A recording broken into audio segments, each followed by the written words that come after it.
নমস্কাৰ এই মুহূৰ্তত আহি পৰিছে সন্ধিয়াৰ কেইবাটাও বিগ ব্ৰেকিং নিউজ। আজি হৈছে 17 ডিচেম্বৰ। ৰাজ্যৰ প্ৰতিগৰাকী মহিলাৰ বাবে অত্যন্ত ভাল খবৰ। আত্মীয়গোটৰ প্ৰতিজন মহিলাৰ বেংক একাউণ্টত দ্বিতীয় কিস্তিৰ টকা সোমাব 25,000 কোটি টকা। মুখ্যমন্ত্ৰী ডক্টৰ হিমন্ত বিশ্ব শৰ্মাই কৰিলে বৃহৎ ঘোষণা। লগতে যিসকল ব্যক্তিয়ে চৰকাৰী কৰৰ বাবে আবেদন কৰিছে সেইসকল ব্যক্তিৰ বাবে চৰকাৰৰ ফালৰ পৰা জাননী জাৰি কৰিছে। অতি শীঘ্ৰে সোমাব চৰকাৰী কৰ টকা। অৰুণোদয়ৰ প্ৰতিজন হিতাধিকাৰীৰ বেংক একাউণ্টত জানুৱাৰী মাহতে 1250 টকাৰ পৰিৱৰ্তে 3,100 টকা সোমাব পাৰে। ইয়াক লৈ মুখ্যমন্ত্ৰী ডক্টৰ হিমন্ত বিশ্ব শৰ্মাই কেবিনেট বৈঠকত ডাঙৰ সিদ্ধান্ত গ্ৰহণ কৰিব। যদি আপোনাৰ ৰেচন কাৰ্ড আছে তেনে ক্ষেত্ৰত অতি শীঘ্ৰে কৰিব লাগিব এইকেইটা গুৰুত্বপূৰ্ণ কাম, অন্যথা জানুৱাৰীৰ পৰা নাপাব ৰেচন। লগতে কেইবাটাও ৰাজনৈতিক খবৰৰ লগতে অৰাজনৈতিক খবৰ যুগুত কৰা হৈছে আজিৰ দিনটোত। গোটেই অসম তথা ভাৰতৰ বিভিন্ন প্ৰান্তৰ পৰা যুগুত হৈছে কেইবাটাও ডাঙৰ খবৰ। এনেবোৰ খবৰ নিতৌ পাই থাকিবলৈ চেনেলটি ছাবস্ক্ৰাইব কৰি ভিডিঅ'ত এটা লাইক কৰিবলৈ নাপাহৰিব। আজিৰ আমাৰ প্ৰথম খুবেই গুৰুত্বপূৰ্ণ খবৰ হৈছে অসমবাসীৰ বাবে এটা ডাঙৰ খবৰ। 15 ফেব্ৰুৱাৰীৰ পূৰ্বে 32 লাখ মহিলাই পাব মুখ্যমন্ত্ৰী উদ্যমিতা আঁচনিত ধনৰাশি। আপোনাৰ বেংক একাউণ্টত আত্মীয়গোটত 10,000 টকা সোমালে। যদি আপুনি এতিয়ালৈকে মহিলা উদ্যমিতা আঁচনিত 10,000 টকা পোৱা নাই নিশ্চয় কমেণ্ট কৰি জনাই দিয়ক। সমগ্ৰ অসমতে প্ৰায় 12 লাখতকৈ অধিক মহিলাই লাভ কৰিছে এই ধনৰাশি। অসমৰ মুখ্যমন্ত্ৰী ডক্টৰ হিমন্ত বিশ্ব শৰ্মাই প্ৰতিটো সমষ্টিত সভাৰ জৰিয়তে 10,000 কোটি টকাৰ চেক বিতৰণ কৰি আছে। আপোনাৰ সমষ্টিত 10,000 টকা পালেনে? পৰৱৰ্তী কিস্তি 25,000 টকা ল'বলৈ সাজু হওক যিসকলে টকা পাইছে। যিসকলে টকা পোৱা নাই কমেণ্ট কৰি জনাই দিয়ক আপোনাৰ কোনটো সমষ্টিত এতিয়ালৈকে 10,000 টকাৰ চেক পোৱা নাই। বৰপেটাত 20,000তকৈ অধিক মহিলাই লাভ কৰিলে উদ্যমিতা আঁচনিত ধনৰাশি। 32 লাখ মহিলাৰ বাবে আহি আছে এটা ভাল খবৰ। মুখ্যমন্ত্ৰী ডক্টৰ হিমন্ত বিশ্ব শৰ্মাই কৰিছে ডাঙৰ ঘোষণা। হয়, অসমৰ মুখ্যমন্ত্ৰী ডক্টৰ হিমন্ত বিশ্ব শৰ্মাই প্ৰায় 39 লাখ মহিলাৰ বেংক একাউণ্টত 10,000 কোটি টকা প্ৰায় প্ৰদান কৰিছে আৰু বাকী মহিলাসকলৰ একাউণ্টত অতি শীঘ্ৰে 10,000 কোটি টকা লাভ কৰিব। যিসকলে 10,000 টকা লাভ কৰিছে সেইসকল মহিলাই দ্বিতীয় কিস্তি 25,000 টকা ল'বলৈ সাজু হওক আৰু 25,000 টকা পাবলৈ কৰিব লাগিব কেইবাটাও গুৰুত্বপূৰ্ণ কাম। ইয়াক লৈ চৰকাৰে ডাঙৰ সিদ্ধান্ত গ্ৰহণ কৰিছে। যিসকলে 10,000 টকা পাইছে সেইসকলক চৰকাৰে মনিটৰিং কৰিব আৰু মনিটৰিং কৰাৰ পিছতে আপোনাৰ একাউণ্টত 25,000 টকা প্ৰদান কৰিব। 10,000 টকাৰে আপুনি ব্যৱসায় কৰি আছে নেকি? যদি আপুনি ব্যৱসায় নকৰে তেনে ক্ষেত্ৰত অতি শীঘ্ৰে ব্যৱসায় কৰক। 2026 পুনৰ মুখ্যমন্ত্ৰী ডক্টৰ হিমন্ত বিশ্ব শৰ্মাই 25,000 টকা প্ৰদান কৰিব মহিলাগোটৰ একাউণ্টত। তাৰ পিছত অসমবাসী ৰাজুক জনাইছে আমাৰ পৰৱৰ্তী খুবেই গুৰুত্বপূৰ্ণ খবৰ, লগতে ডাঙৰ খবৰ। চৰকাৰী পকীঘৰৰ তালিকাত সোমাইছে বহু ভুৱা হিতাধিকাৰীৰ নাম। চৰকাৰী ঘৰক লৈ ডাঙৰ খবৰ আহি পৰিছে। অতি শীঘ্ৰে চৰকাৰী ঘৰত টকা প্ৰদান কৰিব। আপুনি চৰকাৰী ঘৰৰ বাবে জিঅ' টেকিং কৰিছে নেকি? অতি শীঘ্ৰে চৰকাৰী ঘৰত টকা সোমাব আপোনাৰ একাউণ্টত। তালিকাত আপোনাৰ নাম আছে নে নাই আপুনি কেনেকৈ চেক কৰিব নিশ্চয় সম্পূৰ্ণকৈ জনাই দিয়া হ'ব। কেঁচা ঘৰ থাকিলেহে পাব আপুনি পকী ঘৰ। জীৱিকা সখীয়ে পঞ্চায়ত আৰু গ্ৰাম উন্নয়ন বিভাগক বিহু দেখুৱাইছে। গুৱাহাটীৰ ফটো মাৰি যথেমতে হিতাধিকাৰী বঢ়াইছে সংখ্যা। গাঁও পঞ্চায়তে শুদ্ধ তালিকা দিয়াৰ আহ্বান জনাইছে মন্ত্ৰী ৰঞ্জিত কুমাৰ দাসে। দুৰ্নীতি কৰাসকলৰ বিৰুদ্ধে কঠোৰ হ'ব চৰকাৰ। দুৰ্নীতি কৰা জীৱিকা সখী আৰু গাঁও পঞ্চায়তৰ সভাপতিও যাব লাগিব জেললৈ। কেঁচা ঘৰৰ ভুল তথ্য দিয়া সকলৰ বিৰুদ্ধে কঠোৰ হৈছে চৰকাৰ। আপোনাৰ এতিয়াও কেঁচা ঘৰত আছে নেকি? তেন্তে চিন্তাৰ কোনো কাৰণ নাই। 1 টকাও নিদিয়াকৈ যোগ্য লোকে লাভ কৰিব চৰকাৰী পকী ঘৰ। প্ৰতিগৰাকী দৰিদ্ৰ হিতাধিকাৰীয়ে লাভ কৰিব চৰকাৰী PMAY ঘৰৰ সুবিধা।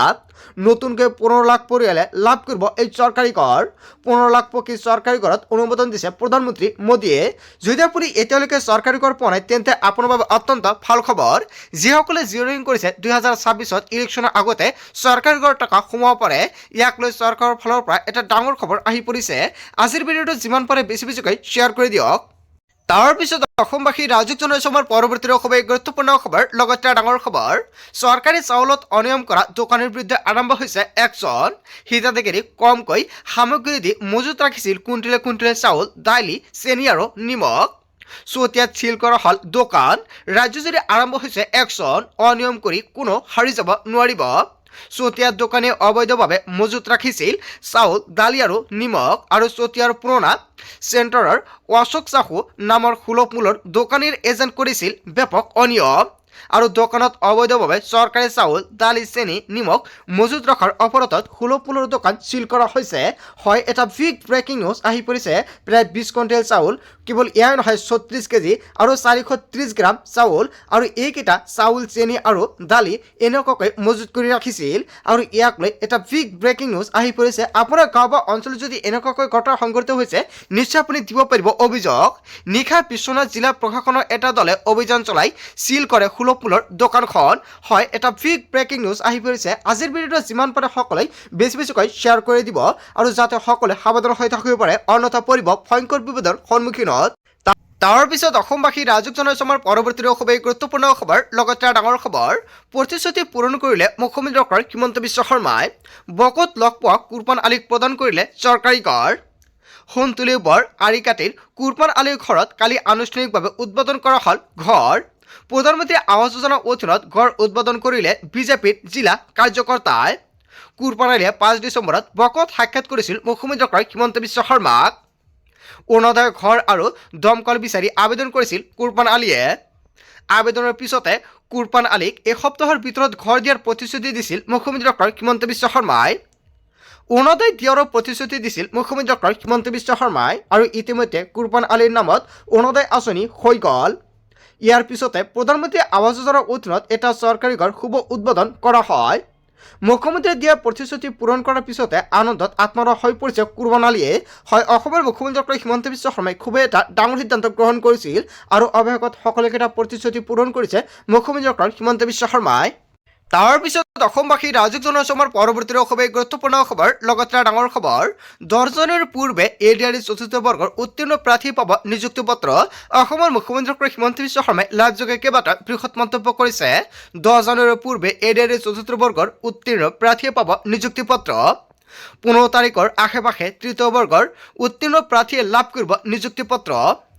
অভিযান্ত্ৰিক, কৃষি আদি আন বিভাগীয় নিযুক্তিও শীঘ্ৰে সম্পূৰ্ণ হ'ব। ফেব্ৰুৱাৰী মাহৰ 10 তাৰিখৰ পূৰ্বে সম্পূৰ্ণ হ'ব সকলো ধৰণৰ নিযুক্তি পৰ্ব। মডেল কোড অফ কণ্ডাক্ট অহাৰ পূৰ্বে সম্পূৰ্ণ হ'ব নিযুক্তি প্ৰক্ৰিয়া। এডিআইত উত্তীৰ্ণ শিক্ষাৰ্থীক লৈ মুখ্যমন্ত্ৰী ডক্টৰ হিমন্ত বিশ্ব শৰ্মাৰ ডাঙৰ ঘোষণা। 10 জানুৱাৰীৰ পূৰ্বে এডিআইৰ চতুৰ্থ বৰ্গৰ উত্তীৰ্ণ প্ৰাৰ্থী পাব নিযুক্তি পত্ৰ। অসমৰ মুখ্যমন্ত্ৰী ডক্টৰ হিমন্ত বিশ্ব শৰ্মাই লাইভযোগে কেইবাটাও বৃহৎ মন্তব্য কৰিছে। আজিৰ ভিডিঅ'টো যিমান পাৰে সকলোৱে বেছিকৈ শ্বেয়াৰ কৰি দিয়ক, যাতে সকলোৱে জানিব পাৰে। তাৰ পিছত অসমবাসী ৰাজুক জনাইছো আমাৰ পৰৱৰ্তী খুবেই গুৰুত্বপূৰ্ণ খবৰ, লগতে ডাঙৰ খবৰ। উচ্ছেদ নকৰাৰ নামত ধন দাবী দালালৰ। প্ৰতিটো ঘৰৰ পৰা বিচাৰিছে 10,000 কোটি টকা। 10,000 কোটি টকা দিলে উচ্ছেদ বন্ধ কৰিব দালালে। জাননী পোৱা ব্যক্তিৰ পৰা উচ্ছেদ বন্ধৰ দাবী ধন দাবী। দবকাৰ যমুনা মৌৰঙ্গা বনাঞ্চলত বন বিভাগে দিছিল উচ্ছেদৰ জাননী। উচ্ছেদৰ জাননীৰ পিছতে সক্ৰিয় হৈ পৰিছে এটি দালাল চক্ৰ। উচ্ছেদ নকৰাৰ নামত ধন দাবী কৰি আছে দালালসকলে। হয়, ইয়াক লৈ এটা বিগ ব্ৰেকিং নিউজ আহি পৰিছে।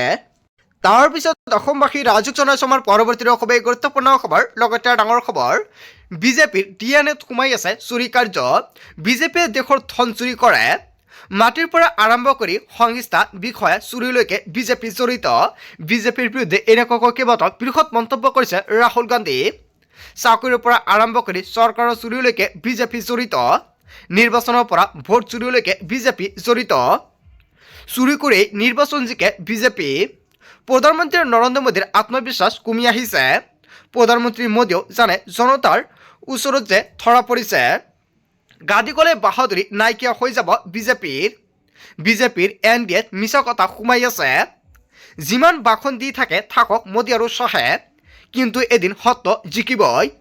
হিংসাৰ দ্বাৰা নহয়, অহিংসাৰে মোদী আৰু শ্বাহক পৰাস্ত কৰিম। ভয়ত প্ৰধানমন্ত্ৰী মোদী আৰু এতিয়া শ্বাহে কঁপিছে বুলি মন্তব্য কৰিছে ৰাহুল গান্ধীয়ে। তাৰ পিছত অসমবাসী ৰাজুক জনাইছো আমাৰ পৰৱৰ্তী খুবেই গুৰুত্বপূৰ্ণ খবৰ, লগতে ডাঙৰ খবৰ। 2026ত সৃজনগ্ৰাম সমষ্টিৰ প্ৰাৰ্থী হ'ব ৰেজাউল কৰিম চৰকাৰে। 2026ৰ নিৰ্বাচনক লৈ সাজু হৈছে ৰেজাউল কৰিম চৰকাৰ। আমচুৰ পৰা বিদায় ল'লে ৰেজাউল কৰিম চৰকাৰে। ৰাজহুৱা সভাত কান্দি কান্দি ভাষণ ৰেজাউল কৰিম চৰকাৰৰ। উপচি উঠিল আমচুৰ সভাপতি ৰেজাউল কৰিম চৰকাৰ। মোৰ শেষ বিন্দু তেজ থকালৈকে সংখ্যালঘুৰ হৈ যুঁজ দিম। আমচু মোৰ তেজত আছে। সংখ্যালঘুৰ ওপৰত মই চিৰ ঋণী হৈ থাকিম। 30 ডিচেম্বৰত ল'ব আনুষ্ঠানিক বিদায়। বঙাইগাঁৱৰ বালাপাৰাত হ'ব বিদায় সভা। ৰেজাউল কৰিম চৰকাৰ যোগদান কৰিব ইউডিএফ দলত।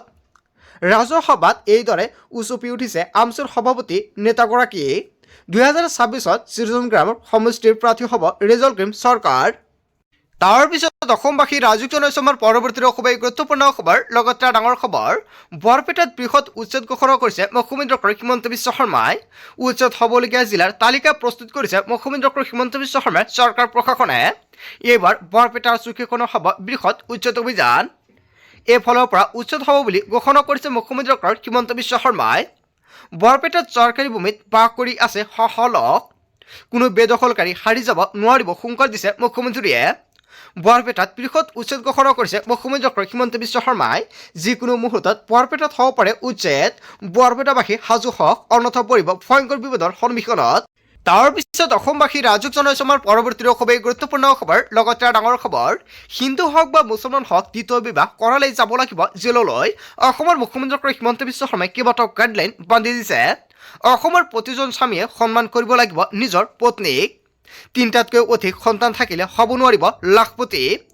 বাচ্চা জন্মই আল্লাহে নিদিয়ে। আল্লাহ বা ভগৱানৰ নাম লৈ আমি কিছুমান কাম কৰিব নালাগে, যিবোৰ কামে আমাক দুখীয়া কৰি ৰাখে। ধৰ্মই অনুমতি দিলেও দুগৰাকী বিয়া পাতিবলৈ অনুমতি নিদিয়ে অসম চৰকাৰে। দুগৰাকী বিয়া পাতিলে 7 বছৰ জেল হেৰুৱাব লাগিব। যদি চৰকাৰী চাকৰি থাকে চৰকাৰী চাকৰি হেৰুৱাব লাগিব। হোজাৰ পৰা মুখ্যমন্ত্ৰী ডক্টৰ হিমন্ত বিশ্ব শৰ্মাই কৰিছে ডাঙৰ মন্তব্য। তাৰ পিছত অসমবাসী ৰাজুক জনাইছে আমাৰ পৰৱৰ্তী খুবেই গুৰুত্বপূৰ্ণ খবৰ। লগতে ডাঙৰ খবৰ, 2026-ৰ নিৰ্বাচনক লৈ সাজু হৈছে বিজেপি। নিৰ্বাচনৰ বিজেপি মৃত্যুজনত কুচকাৱাজ আৰম্ভ। 103টা সমষ্টিত প্ৰাৰ্থী প্ৰক্ষেপ কৰিব বিজেপিয়ে। বহুতৰে কাট খাব টিকট। যুৱ প্ৰজন্ম মহিলাক স্থান দি পুৰণি বহুতো কৰা হ'ব আঁতৰ কৰা হ'ব বুলি মন্তব্য কৰিছে। ইতিমধ্যে বিজেপিয়ে নিশ্চিত কৰিছে প্ৰাৰ্থীৰ তালিকা। নিৰ্বাচনক বিজেপিৰ ৰণনীতি সন্দৰ্ভত মুখ্যমন্ত্ৰী ডক্টৰ হিমন্ত বিশ্ব শৰ্মাই কৰিলে ডাঙৰ মন্তব্য। তাৰ পিছত অসমবাসী ৰাজুক জনাইছে আমাৰ পৰৱৰ্তী খুবেই গুৰুত্বপূৰ্ণ খবৰ। লগতে ডাঙৰ খবৰ, অসম আৰক্ষীৰ বাবে প্ৰস্তুতি কৰি থকা সকলৰ বাবে ডাঙৰ খবৰ আহি পৰিছে। আজিৰ পৰা মুকলি হ'ল আৰক্ষীৰ 2350টা পদৰ আবেদন প্ৰক্ৰিয়া। কনষ্টেবলৰ পৰা উপ পৰিদৰ্শক পদ পৰ্যন্ত কৰিব পাৰিব আবেদন। উপ পৰিদৰ্শক ইউবিৰ প্ৰায় 48টা পদ মুকলি হৈছে আৰু APRৰ SR বাবে 4টা পদ মুকলি। অগ্নি আৰু জৰুৰীকালীন সেৱাৰ স্কোৱাড কমাণ্ডত 5টা পদ মুকলি। সহকাৰী জিলাৰ পদ 39টা পদ মুকলি। অসম আৰক্ষীৰ সৰ্বমুঠ 1715টা কনষ্টেবলৰ পদ মুকলি। ইয়াৰে 1052টা ইউবি আৰু 663টা এবি কনষ্টেবলৰ পদ মুকলি। অসম আৰক্ষীৰ ড্ৰাইভাৰ আৰু চাফাই কৰ্মীৰ বাবে মুকলি হৈছে শতাধিক পদ। যদি আপুনি এতিয়ালৈকে আবেদন কৰাই অতি শীঘ্ৰে আবেদন কৰক। কেনেকৈ আবেদন কৰিব, কি কি নথিপত্ৰ লাগিব, যদি আপোনালোকৰ ভিডিঅ' লাগে নিশ্চয় কমেণ্ট কৰি জনাই দিব, নেক্সট ভিডিঅ'ত জনাই দিম। তাৰ পিছত অসমবাসী ৰাজুক জনাইছে আমাৰ পৰৱৰ্তী খুবেই গুৰুত্বপূৰ্ণ খবৰ। লগতে ডাঙৰ খবৰ, অন কেমেৰা নিৰ্লজ্জ কাণ্ড মুখ্যমন্ত্ৰী নীতিশ কুমাৰৰ হয় এটা ভিডিঅ' ভাইৰেল হৈছে। নিশ্চয় আপোনালোকে চাইছে। ইয়াৰ বিষয়ে জনতাই কি ক'ব? মুছলমান মহিলাৰ হিজাব খুলিবলৈ চেষ্টা মুখ্যমন্ত্ৰী নীতিশ কুমাৰৰ। মুছলমান মহিলাৰ হিজাব টানি বিপদত বিহাৰৰ মুখ্যমন্ত্ৰী। নীতিশ কুমাৰৰ কাণ্ডই জোকাৰিছে দেশ। নীতিশ কুমাৰৰ কাণ্ডক লৈ হল ঠেকত NDA। নিযুক্তি পত্ৰ ল'বলৈ যোৱা মহিলাৰ হিজাব খোলাৰ চেষ্টা নীতিশ কুমাৰৰ। চিকিৎসকৰ নিযুক্তি পত্ৰ বিতৰণ অনুষ্ঠানৰ এই দৃশ্য ফাদিলৰ পাছতে বিহাৰৰ মহিলাৰ নিৰাপত্তাক লৈ উত্থাপন হৈছে প্ৰশ্ন। এই কাণ্ড কোনো কাৰণতে ক্ষমাযোগ্য নহয়। নীতিশ কুমাৰক উভতি ধৰিছে বিৰোধীয়ে। নীতিশ কুমাৰৰ পদত্যাগৰ দাবী উত্থাপন কৰিছে বিহাৰত। ওৱান কেমেৰা নিৰ্লজ্জ কাণ্ড মুখ্যমন্ত্ৰী নীতিশ কুমাৰৰ হয়। ইয়াৰ বিষয়ে জনতাই কি ক'ব? যদি জনতাৰ কিবা মন্তব্য কৰিব লগা থাকে আপোনালোকৰ মন্তব্য নিশ্চয় কমেণ্ট কৰি জনাই দিব। বন্ধু বান্ধৱীসকল, গোটেই অসম তথা ভাৰতৰ বিভিন্ন প্ৰান্তৰ পৰা যুগুত হৈছে কেইবাটাও ডাঙৰ খবৰ। এনেবোৰ খবৰ নিতৌ পাই থাকিবলৈ চেনেলটি ছাবস্ক্ৰাইব কৰি ভিডিঅ'ত এটা লাইক কৰিবলৈ নাপাহৰিব। চ' থেংক ইউ ফৰ ৱাচিং ফুল ভিডিঅ'।